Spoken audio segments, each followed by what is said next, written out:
Welcome once again to the official MUFON podcast. I am your host, Richard Beckwith. Malmstrom Air Force Base is located approximately 6 miles east of Great Falls, Montana.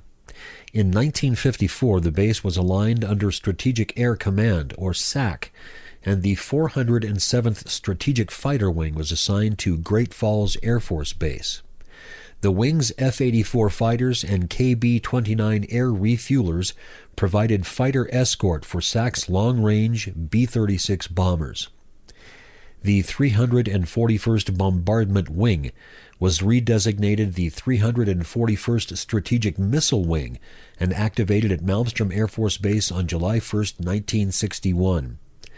Construction of the wing's first Minutemen launch facilities, or LFs, began in March 1961, with Alpha Flight LFs completed in December. On May 5, 1967, the 564th SMS was declared fully operational.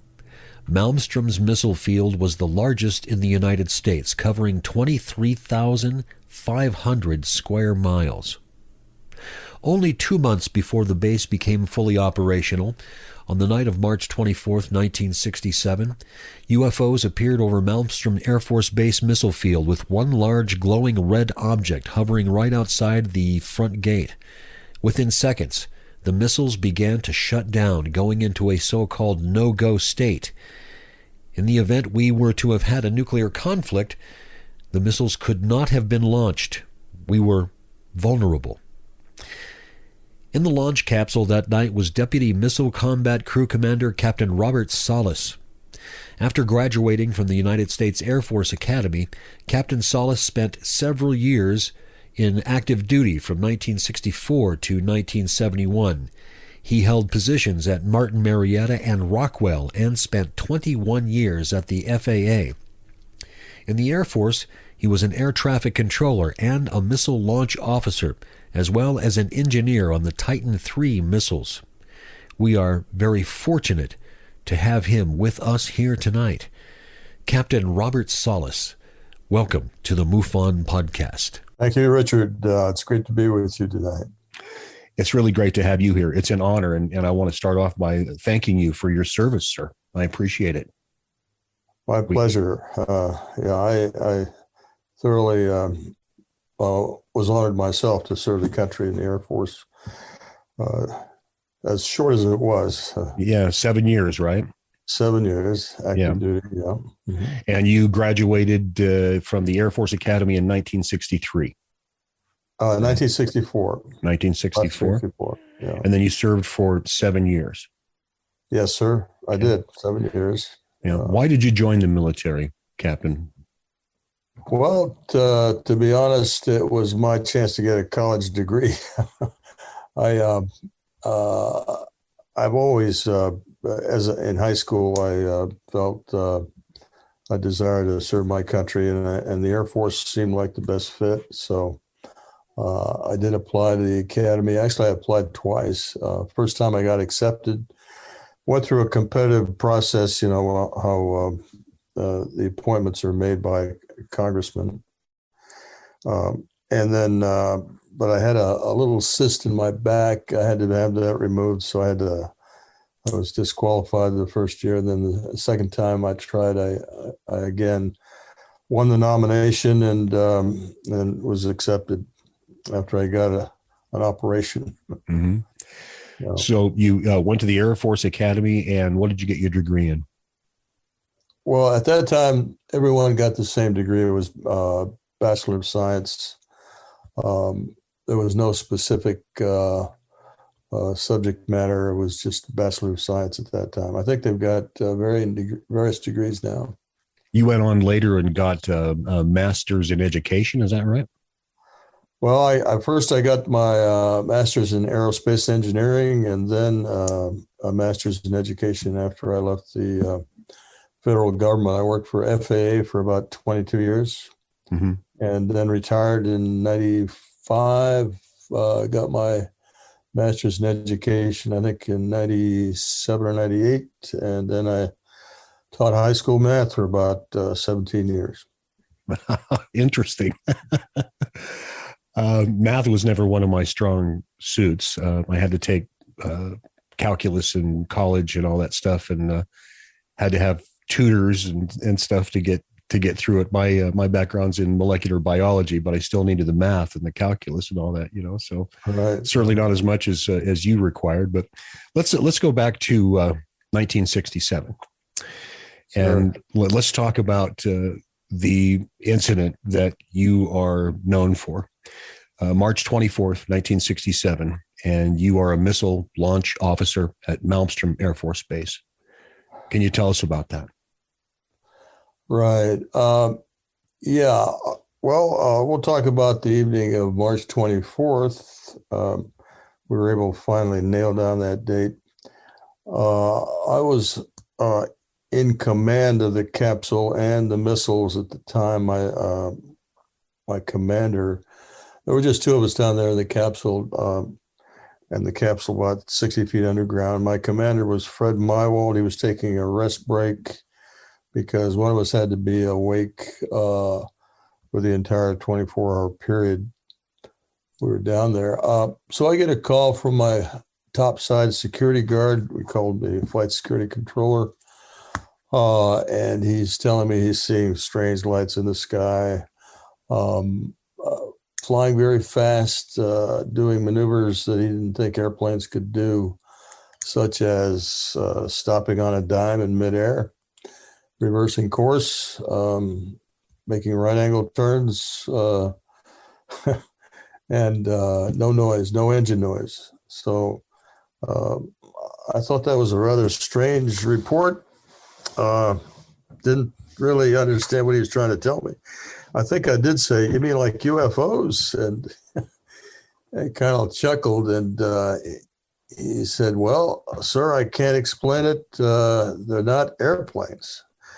They're just lights flying above us." And so I said, "Well, thank you, Sergeant. We'll talk later. Let me know if you have anything more to report." And so I kind of hung up on him. And then about 5 minutes later, he calls back and he's screaming into the phone. This time he's obviously frightened. He's not making a lot of sense. He's babbling. He's screaming. He's finally calmed him down. He said there's a orange red pulsating light hovering above the front gate. He's got all the guards out there with their weapons and wanted me to tell him what to do next. Obviously, this seemed to me like a security issue. I mean, I thought we were under attack by the way he was sounding, so I simply said, "Make sure nothing comes in the front gate," even though this object was hovering above the front gate. And then he said, "One of my guards just got injured. I've got to go." He hung up. After that, I looked over to my status board where we showed the status of our missiles, and everything seemed to be okay. And then I went over to talk to my commander, Fred Mywald, and woke him up. And just as I was about to tell him about the phone calls, our missiles started shutting down. We get a lot of bells and whistles, klaxons go off. And we both look over there, and sure enough, they're going from green to red, which is a no-go condition. In other words, they could not be launched. So we got up, went through our procedures. He reported a command post back in Great Falls. We're about 100 miles east of Great Falls, Montana, Malmstrom Air Force Base. And we also had some security lights, incursion lights, which showed that possibility of entry into the launch facility. That's where the missiles are actually located. And so I called upstairs again. The flight security control reported that the object had flown off at high speed, just as I had called. And then we sent guards out to two of the launch facilities And there again, they saw these objects above the facilities. It frightened them. They were very frightened. As a matter of fact, they lost radio contact with us. And so we ordered them back. They were very frightened characters. We were relieved the next day. I tried to get more information for my guard. He didn't want to talk. I think by that time he'd already been told not to discuss the incident with us anymore, because that's essentially what we were told as soon as we got back to the base. In fact, we had to sign non-disclosure statements just as we got back to our squadron commander's office. He assured us it was not an Air Force exercise. And from that point on, we heard nothing more about that incident for the entire, I was there another 2 years. And normally we would receive briefings every time we went out to the sites, about every 3 days. But we heard nothing more about that, even though all our missiles had been shut down for some strange reason.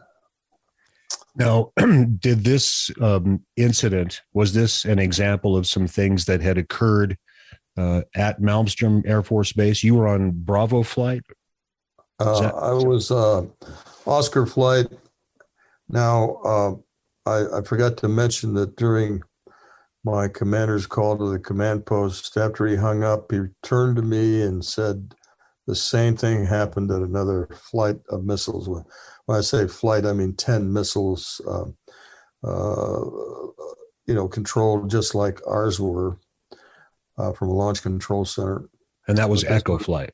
That was Echo flight. And that had happened March 16th. I thought when he said that it happened that night, but it actually happened March 16th. Ours happened March 24th. Now, had you ever had an experience or been interested in UFOs or anything like that before this incident? Not at all. We did have reports in the local newspapers from citizens in the area of Great Falls and surrounding little towns of people seeing lights in the sky and strange objects in the sky and reporting it to the newspapers. Those kinds of reports happened about a few weeks to a few days prior to our incident. So those things were happening. I read about them, but I didn't think much of them. I wasn't really focused on those. What happened? What happened after you had this this incident happen? Did you then? Is that when you sort of became interested in the subject, or did you you just sort of put it in the back of your mind because of the secrecy issue and just sort of filed it in your file cabinet for a while? Yeah, it was impressed on us very strongly that we should never or ever speak of this to anyone, including anyone in the Air Force. The morning after the incident, I got a call from a few of those guards. A group of them called me at home and begged me really to come and see them and talk about this. They're obviously very frightened. They didn't know what they had seen, but I had to turn them down. I said, I can't do that. So I didn't. I held this secret even after I left the Air Force in 1971. I did not speak about this incident until 1994. When did you start to talk more openly and become really interested in the subject to the extent that you were reading about it? And you actually wrote a book about UFOs and secrecy. Yeah, well, you have to understand, I was, after this incident, this was a big mystery. It kept swirling around in my head, but I couldn't even speak to my own wife about it. And I didn't So 1994, I'm starting this master's program in education at the University of Washington, Seattle. I pick up a book called Above Top Secret by Timothy Good. Mm-hmm. I just happened to turn to page 301 of that book. And that was the only place in the entire book. I think the book had some 400 pages, but that was the only place in the book where it mentioned UFOs shutting down missiles in Montana in '67. So when I read that, I thought, well, maybe the Air Force had declassified the incident. And so I decided to talk to MUFON, actually, one of the MUFON investigators in Seattle, James Klotz. Mm-hmm. Asked him to send a FOIA request to the Air Force, not to mention UFOs, just send a request asking about this particular incident in Montana where missiles shut down for some unknown reason. And he did. He sent the request in for me, and we got back a response that read something like, this is a classified incident. However, since it's been so long, we're going to declassify this. And this was the Echo incident. We're going to declassify it and send you some documents. So they did. And as soon as I started getting those documents, well, almost immediately I went public and stated that this was indeed a UFO incident. It was not simply a strange technical glitch in the system. Yeah. Now, if you could, now our viewers are going to be rather sophisticated. Our listeners are going to be rather sophisticated and have some familiarity with this. And explain to us that these missiles were on different systems, right? They were independent of each other. They weren't. They were not dependent on each other. Right. We had individual cables going to each of the launch facilities or each missile. So we had a whole set of separate cables. This object would have had to penetrate with some sort of signal, would have had to penetrate through 60 feet of earth and concrete, and then penetrate triply shielded cables, very thick cables, about that thick, and send a particular signal to a particular part of the guidance and control system. We had an inertial guidance system. By that, I mean, we had an onboard computer. Well, first of all, the missile had to be set up properly, oriented properly,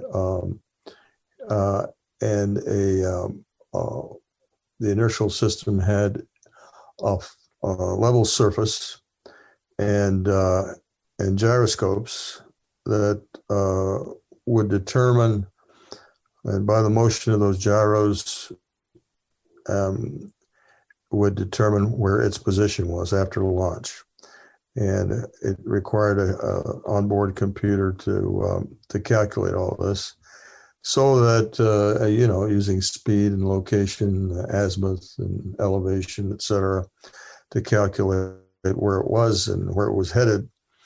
So it was a very much a mechanical system. If that surface that, let's see, it's called, can't remember what it's called exactly, but it's a kind of a level surface. If that's disrupted before launch, then the missile couldn't calculate how it was moving on its proper trajectory. So that's exactly what happened. This object disrupted the inertial guidance system and shut the system down because of navigation problems it would have after launch. And you can't, and you couldn't just fire the missiles right back up, right? You couldn't just okay, No. like with a home computer, just turn everything back off and then reboot the whole system and, hey, okay, we're ready to go now, right? No, no. Like I said, this was a mechanical setup. What we had to do is get maintenance people out there to reset it physically, mechanically. We had kind of what we call a collimator light, which had to reset the location of this inertial system. So that took a little while. When we left the next day after we were relieved, all our missiles were still offline. So it took approximately a day and a half, maybe 2 days to get all the missiles back up. However, I do want to emphasize there was no damage to the equipment. There was nothing, nothing was burned out or harmed in any way other than this upset of the inertial system. Mm-hmm. What about targeting codes? Do you know if those were affected in any way? I can't talk about targeting at all. Sorry. Okay. That's okay. It's part of the secrecy that you've lived with in your position, and actually there's something that you say in your book. If you don't mind, I'd like to read that for you, and I'd like to get your comments on this. Sure. When I was granted access to secret information while serving in the Air Force, I remember the dual sense of importance and dread I felt. I was being given a secret that could be vital to the interests of the national security of the United States of America. Those kinds of words are powerful and strike a sense of pride in anyone who loves his country. And if you are a young man or woman proud to wear the uniform and proud of being a defender of your country, those words inspire a strong allegiance and dedication to keeping the secrets. The dread I felt was the thought of breaking that bond, letting my country down, or disgracing myself as a traitor to my country and going to prison. And of those outcomes would certainly have resulted in an abject feeling of lost personal self-esteem. Those are stark, deeply emotional motivators that instill a personal commitment to keep the secrets. Clearly you have a deep sense of commitment to your country, and that's the reason that you kept these secrets for so long. Yeah, exactly. I made an extra effort to not reveal what had happened. I actively tried to forget it. Mm-hmm. So that I wouldn't accidentally, maybe some partier who had too many beers disclose any of that. So that's the reason, I think, when I did start speaking about it, I had trouble even remembering who my commander was at the time. I had trouble remembering exactly where I was. So when I received those documents, I thought I had been at Echo Flight because the documents were all about the Echo shutdown. And it described pretty much what I had recalled, missiles being shut down during a UFO encounter.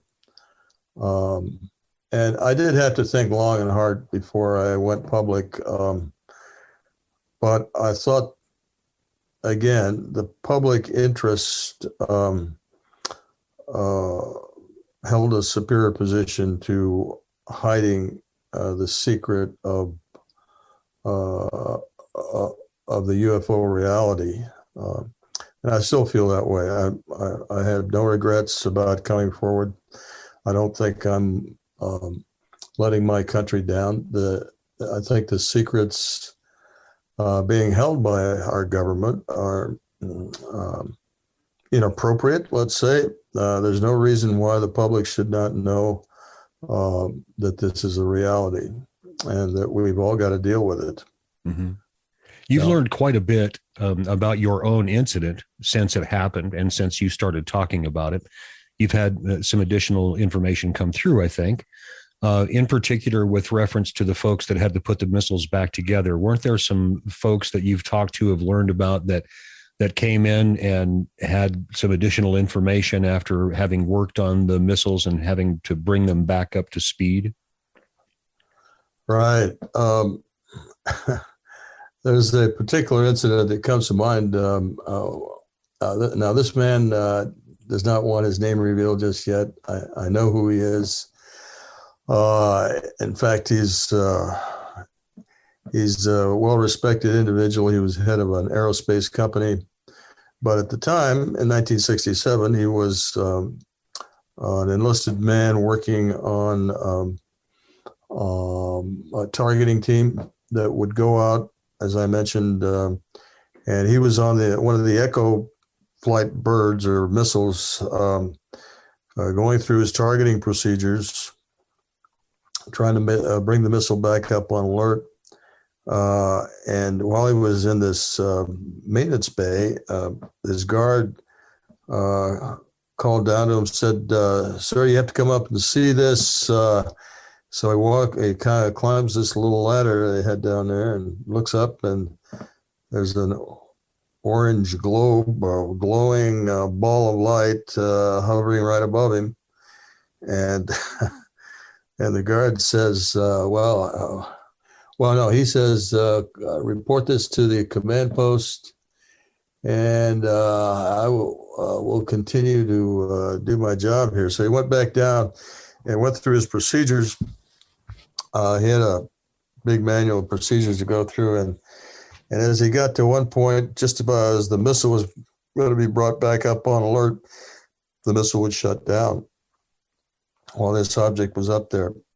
He said he tried it over and over and over again, and each time he got to this particular point, the missile would shut down. And he said he could feel a stream of energy coming down from this object through the tube where he was located, and while he was doing this. Then the message he got from that was this object knew exactly how our systems worked and exactly what to do to shut him down. So it was more of a demonstration than anything else. So yeah, I've learned quite a bit of things. Not only about your own incident, but about UFOs generally. And yes. You've really clearly gained a tremendous interest in the subject. I think not only from what I can see, just from a purely human perspective, but also from the perspective of national security, because that's the place from which you came. But you're a peaceful person, and you don't necessarily want to keep all the secrets. As I was reading your book, and I want to make sure that everyone knows what the title of your book is, and correct me if I'm wrong, Unidentified, the UFO Phenomenon, right? That's correct, yes. And so it's pretty clear from your book that, and correct me if I'm wrong again, that this incident may have had an effect on your career. You had an incident where you you had a run-in, or I don't want to say a run-in, but you saw an old friend of yours from the academy that used to razz you quite a bit because he was an upperclassman, and he had arranged for you to go see a psychiatrist. You want to tell us about that? Okay. Yeah, I didn't realize that was in the book. I guess okay. Yeah, this was. I'm a reader. This was 1969. I had just gotten. I went to the Air Force Institute of Technology in Dayton, Ohio. At Wright-Patterson Air Force Base, I ran into this fellow who had been a upperclassman when I was at the academy, and I'd got to know him very well. At any rate, he said that had a job for me, and I said, "Well, I'm here just to get my degree." He said, "Well, we'll talk to you later," and so sometime later, a month goes by, I get a call from the base psychiatrist's office, and they want me to come in. and I said, I didn't make any appointment to see the base psychiatrist. I have no mental health issues to speak of. Anyway, it was in the form of an order. So I show up there, and I go to the waiting room, a very strange situation. And the sergeant comes out and says, well, the psychiatrist will see you now. I felt kind of funny about this because I don't know. I just didn't think it was right. I had not made any kind of appointment. I didn't feel I had any mental issues to deal with. And so I said, look, have the psychiatrist come out and see me. I don't know what this is about. So psychiatrist, he comes back a little later and said, you can go now, sir. And so I left. It was a strange encounter. And I think what might have happened if they had got me into that psychiatrist's office is they might have, I don't know. This was the home of Blue Book, and I felt that this was an attempt maybe to recruit me into the secret world of the secrets of UFOs, because I'd had that experience in '67. This was '69. And so I think that's how they deal with witnesses many times.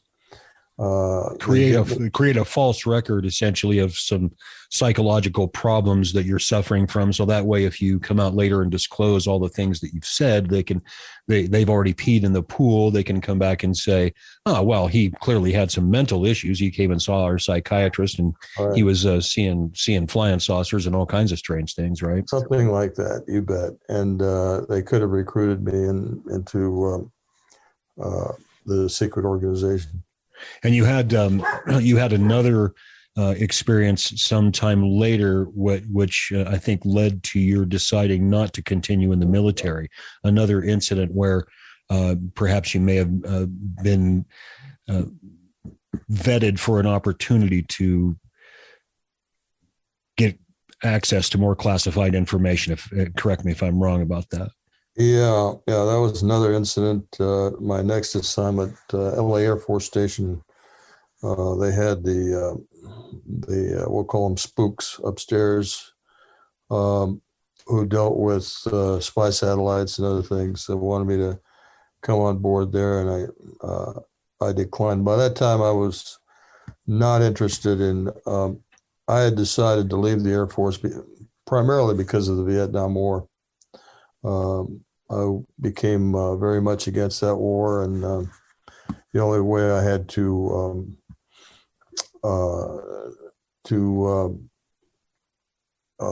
object to the war was to resign. So that's what I did. I resigned in 1971.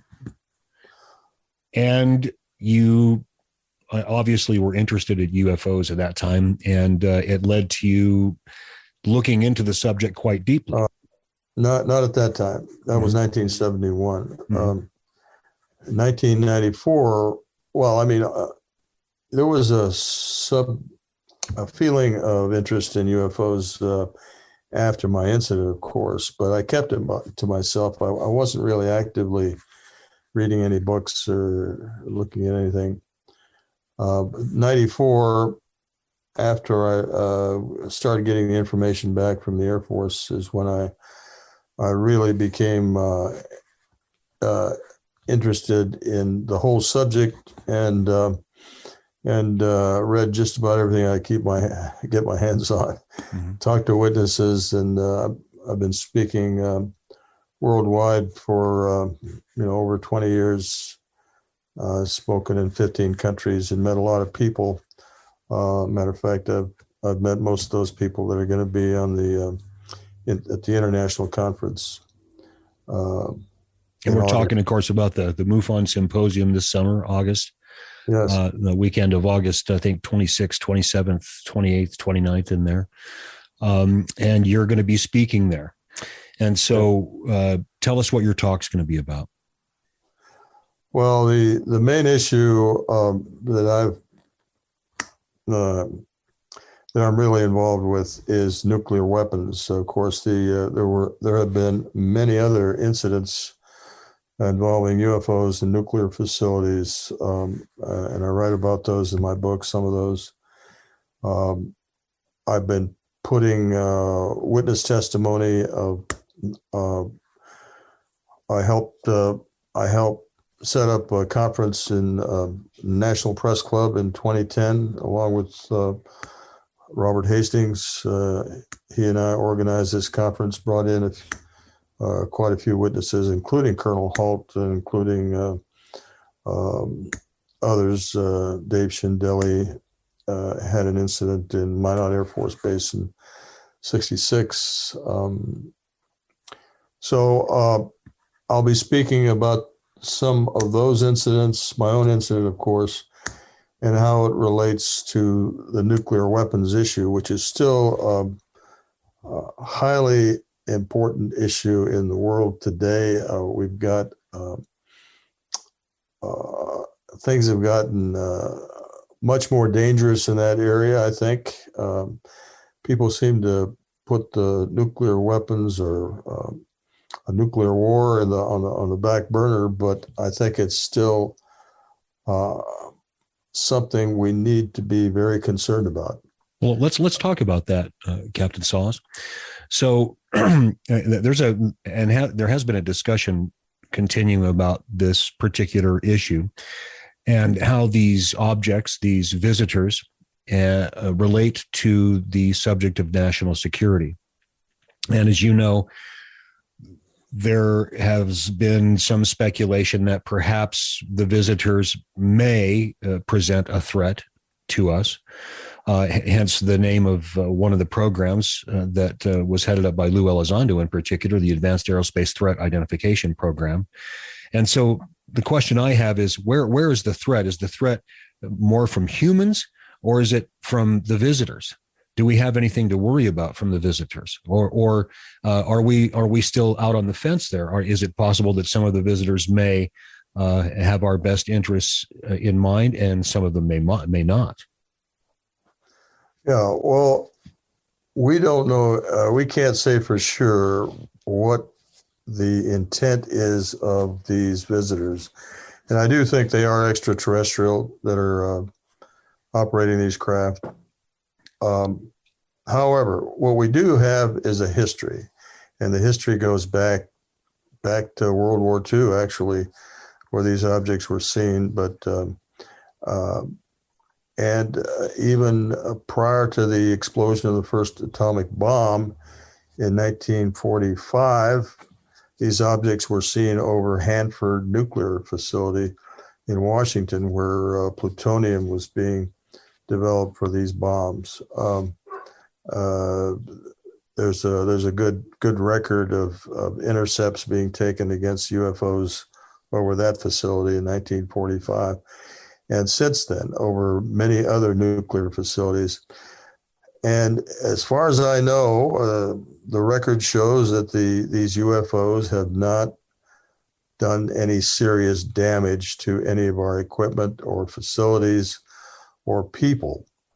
And so if they were being aggressive, they wanted to somehow take over or in some way start a war with us, they sure haven't shown it. So I really don't think that they're so much of a national security threat per se. I think they have been demonstrating a message to us that we really need to get rid of our nuclear weapons. And it's a very good message because, as you know, nukes are highly dangerous. They're not really weapons of mass. They're not really weapons of war. They are weapons of mass destruction. They kill hundreds of thousands of people at a time. And they would, if we did have a nuclear war, it would be the end of civilization. We would destroy so much of life on Earth and our infrastructure, et cetera, that it just wouldn't be worth living here.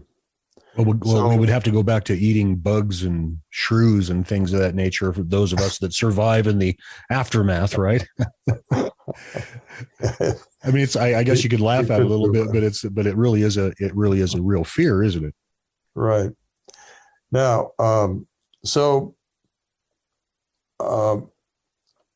the DOD, as you know, is going to be issuing a report possibly next month. And they're probably going to approach this as they do most things, as a national security threat. Anytime we have something we don't understand, we consider it a threat of some sort. Wouldn't you agree that the threat probably comes more from the possibility that one of our adversaries will get a hold of one of these machines, if they have not already, and figure out how it works, and then gain the capability of delivering a nuclear warhead over our capital at any given moment? Isn't that the sort of the idea? No, I'll put it another way. In fact, I just worked with a man from India who contacted me and actually took this issue to the Indian Supreme Court and actually got a hearing on it. And that issue is, of course, we have drones. And so do the Indians and the Pakistanis. The Pakistanis and the Indians are both nuclear powers, and they are in conflict with each other. Actual firing, a hot war, involved in a hot war with each other over territory, disputed territory.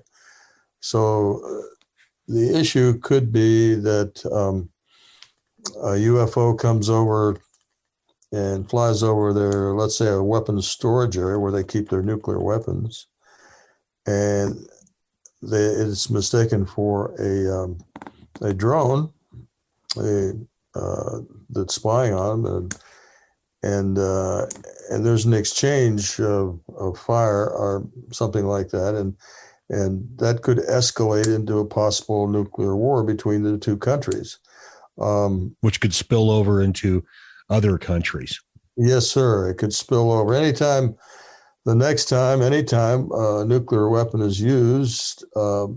It'll almost be like permission for other countries to use it.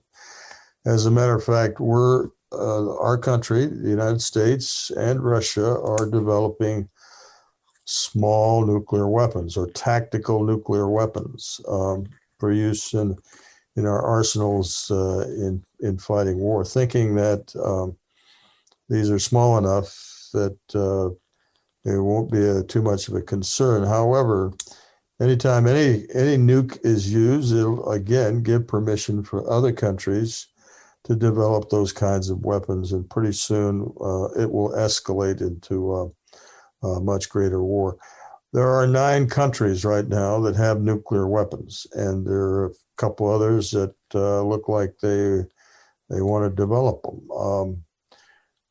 So, and this issue of nuclear deterrence, or it's called the MAD, Mutual Assured Destruction. Destruction, yes.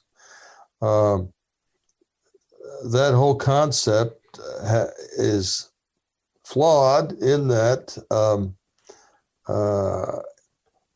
other countries have developed nuclear weapons in the interim, and so we've got these situations that could proliferate in the future. So we have to take this very seriously. We've got to get back into the New START treaty and sign another treaty with Iran to get them to shut down their nuclear program and stop this madness. Let me ask you this, Robert. Excuse me, Captain Salas. What do you think there is? Do you think there's a level of involvement by the extraterrestrials with us? In other words, do you think that there's a possibility that at some level of our government that there is some communication taking place with the visitors? I only ask this because I continually hear these rumors from rather credible folks. And so that's the question I have for you. Do you think that's happening? Is there some sort of a liaison taking place? I don't know. I honestly couldn't answer that question. What I can tell you is I'm convinced that extraterrestrials are communicating with humans in various ways. And um, I didn't mean to bring this up, but the abduction issue, or people being taken by extraterrestrials, is another very real aspect of this. Let's talk about that. There's plenty of evidence. Mm-hmm. Yeah, I just wanted to say that I agree with you that it is certainly an aspect of the phenomenon that cannot be ignored, and you have to question what the source of it is. Are people being taken? Are they actually being abducted, as it were? My take on that is that it's very possible, just based upon the way that we are the way we behave as humans when we study an animal species. It's nothing for us to capture that animal and to learn about its physiology, about its genes, its DNA, to put a tag in it. And release it back into the wild so that we can track it. And so I just saw something recently, and you may have seen this too, where they had a robot wolf and a robot gorilla, and they placed these robots in the populations, like a gorilla population and a wolf population, and these robots have been adopted by these by these animals, and they use these robots to monitor the behavior of these animals. And I suspect that may be a possibility too. What do you think about that? Well, I can only speculate as to what their objectives are in taking people. What I can assure you of is abductions are happening and people are being taken. And many of these people are, let's say, educated or informed, that we've got to get our act together, otherwise we're going to experience some serious disasters. And that message seems to be consistent with many abductees. You said that you know Robert Hastings, and I think that Robert actually came out in the last few years and admitted that he had been an experiencer. Yeah, that's true. I think he wrote a book about that too. And I guess you haven't finished my book, because I haven't gotten all the way to the end. Oh, you have finished it? No, I haven't. Oh, yeah. Well, towards the end is my own experience with abduction. So that happened in 1985. I was in a house which I remember well, Manhattan Beach, California. Me and my wife, two small children. I woke up one night, saw blue light coming from the living room, and woke my wife up, told her I was going to investigate, but before I could get out of bed, I was paralyzed. This was not a dream, not a fantasy. It really happened. I remember the effort I went through to try to regain my mobility, and I just couldn't. After that, I called out to my wife, looked over there. She was unconscious. Saw a figure in the doorway. And then I was aware of what I thought were small children in the room. I was lifted off bed and floated towards the window, which I'd locked. I didn't think these children knew how to unlock it, but they didn't bother opening the window. I went right through the window. Believe it or not. I believe it. The window, and then up aboard a craft. Then I was shown a needle. They showed me a long needle, put it right in front of my eyes. And said they were going to insert this in my groin area, and it would not hurt. But when they started to do that, it hurt like hell. And I complained about that, and the pain went away immediately. After that, that was pretty much it. I was taken back to my bed, and the next morning I had no memory of any of that. My wife didn't have any memory. We didn't talk about it until, so that was 85, until 2007. We were sitting in a UFO conference in Ireland, and one of the speakers was an experiencer who mentioned having seen a blue light in her room during the experience. I turned to my wife, and she confirmed that she had seen a blue light at one point in our bedroom, and in association with being taken. So, do you think this was related to your incident in 1967? Could have been? It's possible. It's possible. Again, one of the things they do, the extraterrestrials will obscure memories of people they've taken, so that they, for some reason, they don't want them to remember too much about their incidents, or they cloud them somehow. So it's possible that this could have been related somehow. I have a theory about this, a little bit of a theory. If you don't mind my running this past you, I wouldn't mind your opinion on this. I think that some of our visitors, and I think we're dealing with many different civilizations on many different levels of technology with many different agendas, and some of them may not even be from the universe as we know it. In particular, I'm thinking about the experience where you go through the window. Those beings must have some ability to manipulate matter, and that portends, in my view, a multi-dimensional type of an existence, which, I think that this some aspect of this phenomena is represented by. But I think these visitors are so sophisticated that it's very possible that they may have models, simulations of our world that are so specific that they may incorporate the very atoms or simulations of the very atoms in our bodies, such that they can predict future events and so forth. But they have very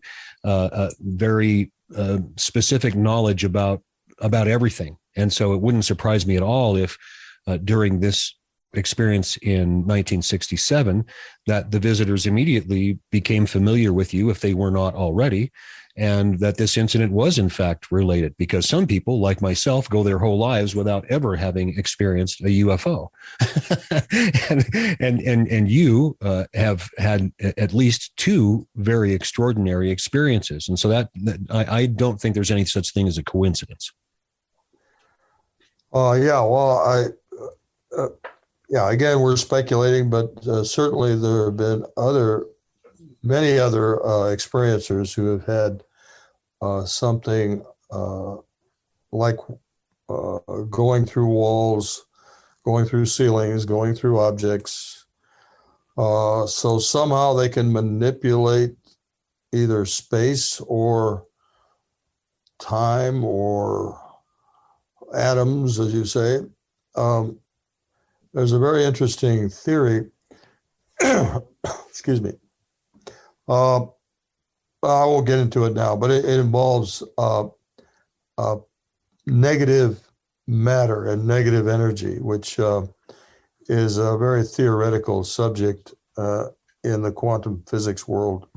There are no actual experiments that have produced negative matter or negative energy, but it is one of the theories that could explain, for example, how these objects are able to travel such great distances through the universe in a relatively short amount of time.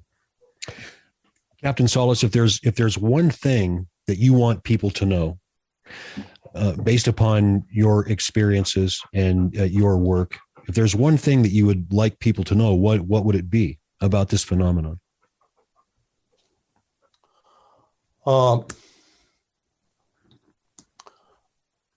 Well, I think they're here. The extraterrestrials are here among us. For one thing, they show themselves. They have shown themselves many times openly.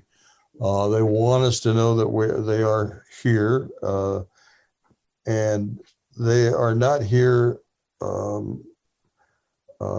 to attack us, to threaten us. I honestly think they're here to help us to evolve to our next stage of evolution, whatever that might be. But we need to get our act together, and I think it's becoming more and more clear that human civilization is going to have to work closely together to solve the many, many serious problems that we are obviously facing, such as global warming and such as the threat of nuclear war. I appreciate that, Captain Salas, and I really appreciate you being here with me on the official MUFON podcast. I can hardly wait for your presentation this summer at the symposium. Thank you, Richard. Well, I've enjoyed it. Enjoyed talking to you, and we will see you there, I hope. Yeah, you will see me there, and I look forward to seeing you. And I'll be back in just a few moments with some afterthoughts.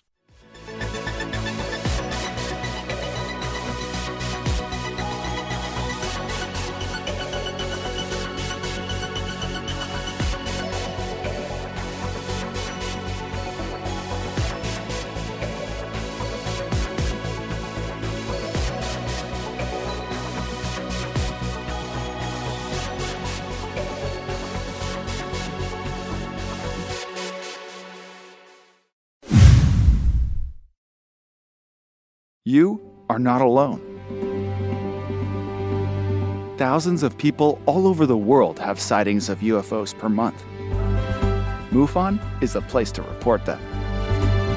Since 1969, MUFON has been investigating UFO reports and providing this information to the public. Our aim is the scientific study of UFOs for the benefit of humanity. Support UFO research. Join MUFON today. You are listening to the official podcast of the Mutual UFO Network. The technology we are confronted by in the UFO UAP phenomenon is clearly something we have never seen. We did not simply start dealing with this phenomenon when David Fravor and his fellow Navy pilots encountered the Tic Tacs off the coast of San Diego in November of 2004. This phenomenon has been present and persistent throughout human history. Former CIA Director Leon Panetta recently remarked that we should consider a foreign adversary as the source of these technological objects first, before we look to anything otherworldly. Let's be clear. These objects are utilizing a form of propulsion that is unknown to us. They are propelled through the sky, through air, water, and space, utilizing some form of field propulsion. They do not operate using action-reaction principles. Physics tells us that a tremendous amount of energy would be needed to keep a solid object aloft without forcing it through the air to create lift or pushing it to stay aloft like a hovering Harrier jet or a rocket. These objects do not do that. Whoever has manufactured these objects have not just figured out how to make things move really fast. They have developed the ability to manipulate gravity. It renders our most powerful weapons impotent. Our nuclear arsenal is obsolete and vulnerable. Make no mistake, if a foreign adversary truly possesses this technology, they will dominate this planet for the next 10,000 years. Is this a national security issue? Mr. Panetta knows that these objects do not belong to the Russians, nor do they belong to the Chinese, nor are they part of some secret domestic advanced research and development project. They are not ours. They are not from here. They are real, whoever they are, and they are here now. Thank you for joining us. If you're watching us on YouTube, please remember to hit that like button and subscribe. We'll see you next time, right here on the official MOVE On podcast.